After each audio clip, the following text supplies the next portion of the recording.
The glass doors slid open with a faint hiss, and all eyes in the waiting room turned.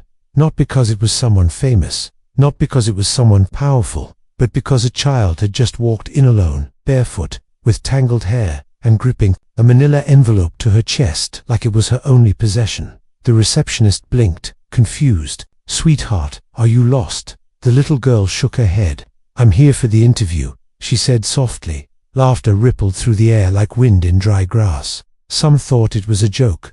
Others frowned. "What interview, honey?" the receptionist asked gently. The girl's hands trembled as she held out the envelope. "My mum, she's sick. She told me to give this to Mr. Dane, the CEO." Now everyone went quiet. The name Mr. Dane wasn't thrown around lightly. He was the enigmatic founder of a billion-dollar tech company, known for making or breaking careers with a single glance.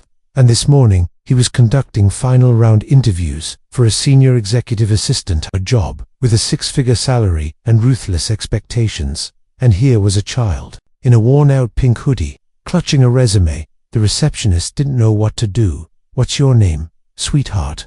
"Ellie," she whispered. "Ellie Grayson. My mum is," she hesitated, "Lena Grayson. She was supposed to be here, but she couldn't even sit up today."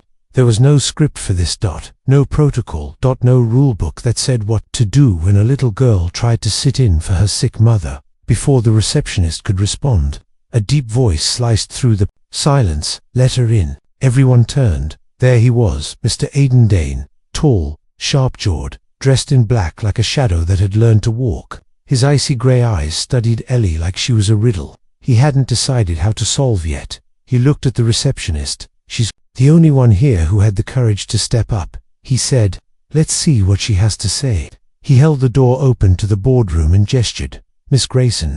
Ellie hesitated for half a second, then walked forward, still clutching the envelope. Inside, the boardroom was massive. Dark wood, cold air. 12 executives, seated in silence, blinking in disbelief. Aidan pulled out a chair for her. She sat. Her legs didn't reach the floor. "Tell me," he said slowly, "why did your mother send you?"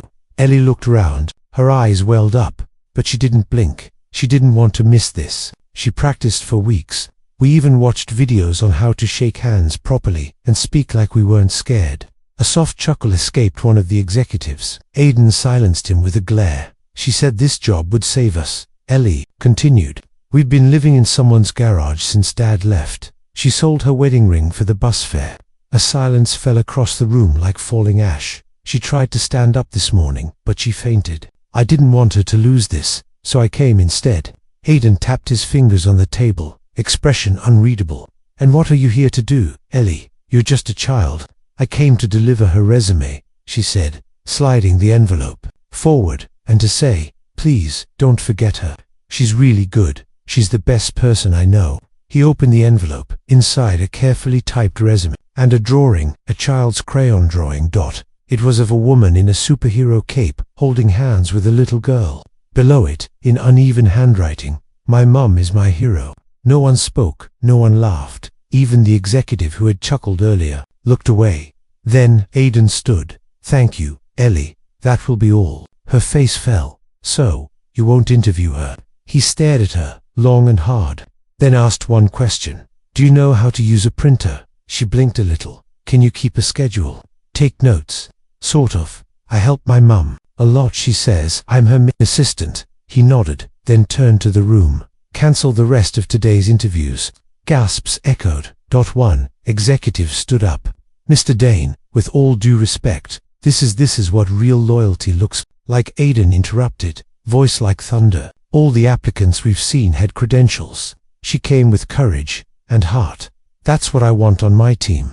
Another exec whispered, "Are you serious?" "She's just I'm giving Lena Grayson a 1-month trial," Aidan said firmly. "If she's half as strong as her daughter, she might just change this company." Ellie stared up at him, stunned. "Go home," he said softly. "Tell your mum she got the job, and tell her she raised someone extraordinary." She nodded slowly, then ran out, eyes wide, hands gripping the envelope again like it was gold. 12 hours later, Lena Grayson stared at her daughter with hollow eyes. You what?" "I went," Ellie whispered. "I gave them your resume. I told the truth." Lena looked like she might cry. "Sweetheart, I can't even sit up." How could I work for a billionaire? You don't have to be strong, Mom, Ellie said gently. You just have to be you. Then the doorbell rang. They weren't expecting anyone. Lena struggled to sit upright. Ellie opened the door. A black car idled outside. A man in a dark coat stood at the steps. He handed Ellie a sealed envelope. From Dane Enterprises. She opened it. Inside was a letter to Lena Grayson. Welcome to Dane Enterprises. Your trial begins Monday. Transportation will be arranged. Sincerely, Aidan Dane. But at the bottom, handwritten, you have a fighter for a daughter. That's more than most. Let's see what you're made of. Ellie turned to show her mum, but Lena had collapsed again. And as Ellie screamed for help, she didn't know that someone else was watching. From across the street, through binoculars, eyes narrowed, face expressionless. 2 days later, inside a hospital room, Lena's hospital bed beeped in soft rhythmic tones. Tubes ran to her wrist. Her lips were pale, but her eyes, when they opened, locked instantly on the one person sitting beside her. Ellie, she croaked. What happened? Ellie clutched her hand tightly. You fainted again. I called 911. They said your blood sugar dropped, and you hadn't been taking your medication right. Lena winced. I didn't want to scare you. Tears welled up in Ellie's eyes. I thought I lost you. Lena tried to sit up, but her strength failed. The job interview. You got it, Ellie said quietly. Lena blinked, confused. What? You got the job at Dane Enterprises? Aidan Dane himself said yes. He even sent a car. Silence. Lena's hand trembled. No, that's not possible. Not him. Not Aidan. Ellie's heart skipped. You know him. Lena looked away. Her voice went hollow. I knew someone with that name a long time ago. Flashback 12 years earlier. Young Lena sat on a bench in a coffee shop just off campus. Her textbooks sat beside her. Her apron still smelled like fryer oil from the diner where she worked double shifts. Aidan Dane was still just Aidan. Back then, a student, yes, but already brilliant, ambitious, charming, dangerous in ways that didn't show. Until too late, they'd dated. She thought it was love, until the day he disappeared without a word, and left her to deal with the consequences. A pregnancy, a broken heart, and a brutal lesson. Promises mean nothing when someone is hiding who they really are. Present-day hospital room. Ellie leaned closer. You knew Mr. Dane. Lena hesitated. It was nothing, Ellie, just a long time ago. But Ellie wasn't convinced. And outside the hospital window, the same car was parked again, watching. Unmoving. Later that week, Dane Enterprises Lena, pale but composed, walked into the towering building. Sharp suit covered the bruises of illness. Ellie had dressed her, styled her hair, even packed a small paper lunch bag. I'm proud of you, Ellie had whispered at the door that morning. Go show them. Now, inside the 43rd floor office, Lena found herself face to face with Aidan Dane again. He didn't smile, but his gaze lingered longer than it should have. Miss Grayson, he said coolly, you look familiar. Her eyes didn't flinch. I imagine I would. He raised an eyebrow. I used to know a man named Aidan Dane, she said softly, but he left before I ever got to show him what I was capable of. The room stiffened. Aidan's jaw locked, but he said nothing. Later that night, Ellie, alone at Homely, stared out the window, something unsettling fluttering in her chest. Her mother had come home tired, but distant. There were things she wasn't saying. And earlier that day, when Ellie was cleaning Lena's old storage box in the garage, she found a photograph, a black and white print, of a much younger Lena, standing next to Aidan. His arm around her, smiling. Not the cold billionaire. He was now but a boy in love. Ellie flipped it over. On the back, in faded ink, for our future, always, Aidan. Her hands trembled. Why hadn't her mother told her? And, more importantly, why did Aidan act like he didn't remember? Meanwhile, inside Aidan Dane's penthouse, Aidan stood by the window, holding the same photo, a copy. Not the one Ellie had found, but his. He'd never stopped carrying it. Not after college. Not after the startup exploded. Not after Lena vanished with no goodbye. Except she hadn't vanished. She had hid. But why? Why hadn't she told him about the baby? Unless she'd lied. Could Ellie? No, it wasn't possible. Was it? His hands curled into fists. Someone was hiding something. The next morning, twist unfolds as Lena walked into the elevator at Dane Enterprises. A woman stepped in beside her. Sharp suit, perfect hair, dead eyes. Lena Grayson, she asked. Yes, I'm. Victoria Lang, Adon's chief legal officer. She handed Lena a sealed folder. I suggest you read that before the end of the day. It concerns your past and your future here. Lena opened it slowly. Inside, a printed email chain, medical records, photos, private things she hadn't told anyone. And at the top, a photo of Ellie's birth certificate. Father, unknown, except now. Someone had typed a name over it in red ink. Aidan Dane. Her heart stopped. She looked up. Where did you get this? Victoria's voice was cold. You should have told him. Lena's breath hitched. This wasn't supposed to happen like this. Victoria leaned in. There are people in this company who would love to ruin you. Your daughter may have impressed Aidan, but she also opened doors you've kept locked for years. Are you threatening me? I'm warning you. If you're hiding anything, tell him now, or someone else will. The elevator dinged. Victoria stepped out. Lena remained frozen. Back at home, Ellie makes a discovery able to shake her curiosity. Ellie went back into the garage and opened the box where she'd found the photo. This time, she found a second envelope, unopened, addressed. To Mr. Aidan Dane CO University Dormitory 2012 postmarked, but never sent. Ellie tore it open. Inside was a letter from her mum. I don't know if this will reach you, Aidan, but I need you to know. I'm pregnant. I'm scared. I don't know what to do. I wish you hadn't left without a word. Maybe you didn't love me. Maybe I was just a phase. But if you care at all, please write back. For the baby's sake. Ellie's head spun. Her mum had tried to tell him. He just never got the letter. What if everything her mother believed was wrong? What if Aidan had never left by choice? Later that night, Lena confronts Aidan. She stormed into his office after hours. You knew, she demanded. You found out. Aidan didn't move. I suspected. Why didn't you say anything? Why didn't you? He snapped. I wrote to you. I never got it, he growled. I thought you ghosted me. Do you know what that did to me? And I thought you walked away from us. I raised Ellie alone. A moment of silence stretched between them like glass about to shatter. Then Aidan's voice dropped. Is she mine? Lena hesitated, then nodded. Yes. His eyes closed. Something shifted in his chest. Years of anger twisted into something else. Regret. Guilt. Why didn't you come back? He asked softly. I was scared, Lena admitted. I didn't think you'd want her, or me. I didn't want to be a burden. You were never a burden. You were already becoming something bigger than both of us. I watched you rise in the news. You had a future. I didn't want to ruin it. Aidan stepped back, ran a hand through his hair. You didn't ruin anything, he said quietly. He gave me a daughter.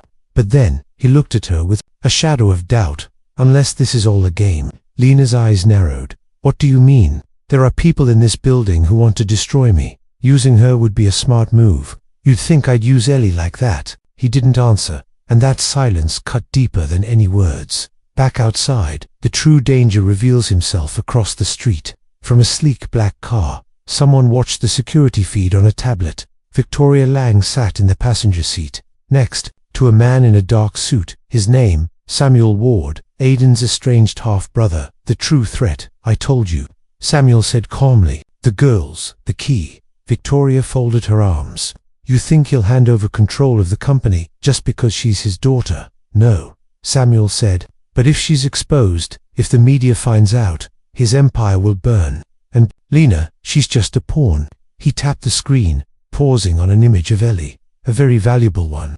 3 days later, Dane Enterprises. The office buzzed with quiet tension. Everyone felt it. Aidan Dane wasn't himself. He'd missed a board meeting. He'd turned off his phone. He hadn't spoken to anyone, except Lena, and even that conversation had ended in a silence that felt like a crack in the earth. Lena sat at her new desk just outside his office, typing, but her fingers trembled slightly. Every time she glanced at his door, she wondered if he was still inside, if he'd eaten, if he was still angry, and if she could trust him. Because while her head screamed run, her heart whispered something else. He might still be the boy who loved you once. Then a message popped up on her screen. Unknown number. You don't know who you're working for. Watch your back. They're coming for your daughter next. Lena froze. She rushed to her phone. Ellie had gone to her friend Mila's house that morning, before school. She called. No answer. Again. Voicemail. Again.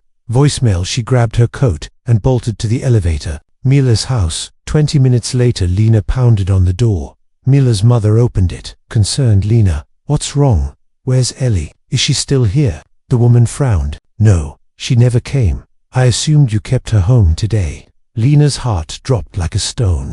"No, she left this morning at 7:30. Mila's mom looked panicked now. "I thought she might have been sick or something." Lena's legs almost gave out. Her voice turned to a whisper. "She's missing." Back at Dane Enterprises, Adon's office's assistant barged in. "Sir, you need to see this." Adon looked up, eyes red from lack of sleep. She handed him a tablet. A news article, just published. Headline: "Billionaire Aidan Dane has secret daughter." His face went cold. Below it, a photo, grainy but clear enough. Ellie, walking into the Dane lobby, holding her mother's resume. Then another photo, a younger Lena, beside him. College, that same bench, smiling, in love. The article mentioned rumors, an anonymous leak. The term illegitimate heir repeated several times. He stood up, furious. Who did this? Then his office phone rang. He picked it up. "Dane." A voice replied, calm, smooth, venomous. "Hello, brother." His hand gripped the receiver. "Samuel, you should have stayed in the shadows where you belong, Aidan." Samuel said, "But since you didn't, I thought I'd bring your past into the light. You kidnapped my daughter." "I'm not a monster," Samuel said. "She's safe. For now." A pause. "But your empire won't be. That leak, just the beginning. Investors are panicking. Stocks will crash by morning. And when the board votes, they'll want blood." Adon's voice dropped. "You'll never touch her. I'll destroy you first." Samuel chuckled. "I hope you try." The line went dead. Flashback. 10 years ago, Samuel and Aidan were once inseparable. Same father, different mothers. Same ambition, different morals. Their father had always favored Aidan, despite Samuel being older. Said Aidan had vision. Said Samuel had greed. When the will was read after their father's sudden death, the entire company had gone to Aidan. Samuel never forgave that. He disappeared. Until now. Back in the present. Lena storms into Aidan's office. "Ellie's missing." He already knew. "I have people searching every corner of the city," he said quickly. "It's Samuel. He's trying to break me." "Then break him back," she screamed. He looked at her and something inside him shifted. The Aidan of old, the calculating CEO, would have gone for legal teams, PR damage control, stock manipulation. But not now. Now it was personal. "I'll find her," he said, "no matter what it takes." She stepped closer. "If she's hurt, she won't be," he swore. "Not while I'm still breathing." Her house, unknown location. Ellie sat on a chair in a small, dusty room. A single man guarded the door, scrolling on his phone. He didn't speak to her, didn't hurt her, but the silence was worse. She stared at the walls, trying to stay brave. Her mom always said, "You're stronger than you think, Ellie." And right now, she had to be. She noticed the guard kept turning his back when texting. Slowly, carefully, she slipped the crayon out of her pocket, the one she always carried. She found a scrap of cardboard under the chair and started writing. Back at Dane Enterprises, Lena discovers the truth. Lena paced the office while Aidan made calls, barking orders. Then she noticed a paper tucked into the side of his desk drawer. An old letter. Familiar handwriting. She pulled it out. It was her letter, the one she'd written over a decade ago. "I'm pregnant. I don't know what to do." She stared at it in shock. "You did get it." Aidan looked over and his face twisted. "No, I found it later, buried in my father's personal safe." "What?" He stood slowly. "He must have taken it. Kept it from me. He hated distractions. Hated you." Tears welled in her eyes. "So you never abandoned us?" His voice cracked. "Never." Lena looked at him with something new in her eyes. Trust. Just then, his phone buzzed. An alert from one of his surveillance teams. "Sir, we just received a photo from a food delivery drone near the East Docks." A photo appeared on screen. A scrap of cardboard tied to the drone's leg. On it, written in crayon, "Mom, help, I'm safe." Big gray building, red door, "Love." Elena gasped. "She's alive." Aidan was already moving. East Docks to 45 minutes. Later, Aidan's SUV screeched to a stop. He and Lena stepped out. The gray building loomed like a ghost. Armed security in black surrounded it. Silent hand signals. Tactical gear. Aidan turned to Lena. "Stay behind me." "No." I'm going in. He looked at her and nodded. They stormed through the red door. Inside chaos. The guard tried to run. Aiden tackled him. Lena screamed. Ellie. A voice called back, Mom. And there she was, rushing out of the side room, into her mother's arms. They collapsed together, sobbing. Lena clutched her like she'd never let go. Aiden crouched beside them, breathing hard. Ellie looked up at him. Are you really my dad? He nodded slowly. If you'll have me. She didn't answer with words. She just wrapped her arms around him and hugged tight. Later that night, Aiden faces Samuel one last time inside the corporate boardroom. Samuel sat calmly across from him. You think this changes anything? He sneered. You touched my daughter, Aiden said, voice like steel. You tried to break my family. I exposed you. The world knows now. Aiden slid a document across the table. Samuel frowned. It was a transcript, wiretaps, surveillance, proof of illegal insider trading, corporate espionage, and the kidnapping. Let's see what the world does with this, Aiden said coldly. Samuel lunged at him, but security grabbed him. Aiden leaned in. You underestimated me. Again, as Samuel was dragged out, he snarled, this isn't over. But it was next morning. Grayson home. Lena made pancakes. Ellie colored at the table. The air was finally peaceful. Aiden walked in, holding a small gift box. For you, he said, handing it to Ellie. She opened it. Inside, a locket. Inside that, 2 photos, one of Lena holding baby Ellie, the other a college photo of Aidan and Lena, smiling. I missed too many years, he said softly. I don't want to miss another. Lena watched him, then walked over and for the first time in years, took his hand. You won't, she said. And for once, the future didn't seem so heavy. 3 weeks later, Dane Enterprises boardroom sunlight spilled through the tall windows of the boardroom, where the board of directors sat tense, unsure what to expect. Aiden Dane entered, calm but firm. Lena walked in beside him, poised and graceful, a quiet strength in her eyes. Whispers stirred. Some members didn't like the rumors. Others feared the scandal had weakened the company's future. One man finally spoke. We trusted you, Mr. Dane. Now the press is calling your daughter an illegitimate heir. The stock dipped, and people are asking, can you still lead? Aiden didn't raise his voice. He simply stepped to the head of the table, clicked a button on the projector remote, and let the screen speak. Slide 1, a photo of Ellie smiling at the company reception desk. Slide 2, Lena, leading a successful product pitch meeting. Applause around her. Slide 3, financial reports. Profits were up. Employee engagement had doubled. Then he turned and faced them. 3 weeks ago, a child walked into this building and reminded me what leadership actually means. He said, not power, not image, but courage, loyalty, heart, silence. He continued, if you think I'm less fit to lead because I didn't know I had a daughter, then vote me out. But if you believe this company is stronger today than it was a month ago, then let us keep building it, as a family. He stepped back. Lena watched him, heart pounding. This wasn't the man she'd feared for years. This was the man she used to love, the one she'd lost to ambition, but who had come back whole. After a long pause, one board member stood, then another, and another. Applause erupted. The vote passed. Aiden remained CEO, not just because of numbers, but because, in their hearts, they saw something rare, a man who had changed. That evening, the rooftop of Dane Enterprises' city lights sparkled below. Ellie stood beside Aiden, looking out. You were scared, weren't you? She asked. He smiled softly. Terrified. You thought I'd be mad? He nodded. I was, she admitted. At first, for not being there, for not knowing. But now, she turned to him. I'm proud, you're my dad. His eyes filled, but he blinked them clear. I want to be worthy of that, Ellie, every single day. They stood in silence, wind tugging at their hair. Then Ellie asked something unexpected. Did you ever love my mom? He didn't flinch. I still do. 1 week later, a quiet moment at home. Lena found a note on her pillow. It wasn't signed, just written in Ellie's favorite purple marker. He still looks at you like he did in the old picture. Just saying.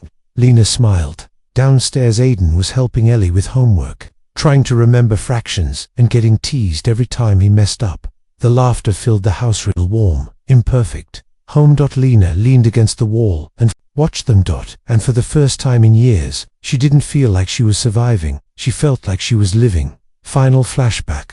12 years ago that day on the bench, after Aiden left, Lena had cried for hours. She'd clutched her stomach, whispered promises to the tiny life inside her. I'll protect you. I'll give you everything I have, even if it's not much. She had no idea how hard it would be, how lonely, how invisible she'd feel while the man she loved rose to fame, unaware. But she never gave up. And somehow, despite everything, that promise had survived. Present-day school career daily stood in front of her class, holding a piece of paper. Her classmates had just heard from doctors, lawyers, chefs. Then it was her turn. My name is Ellie Grayson, she began, and my hero is my mum.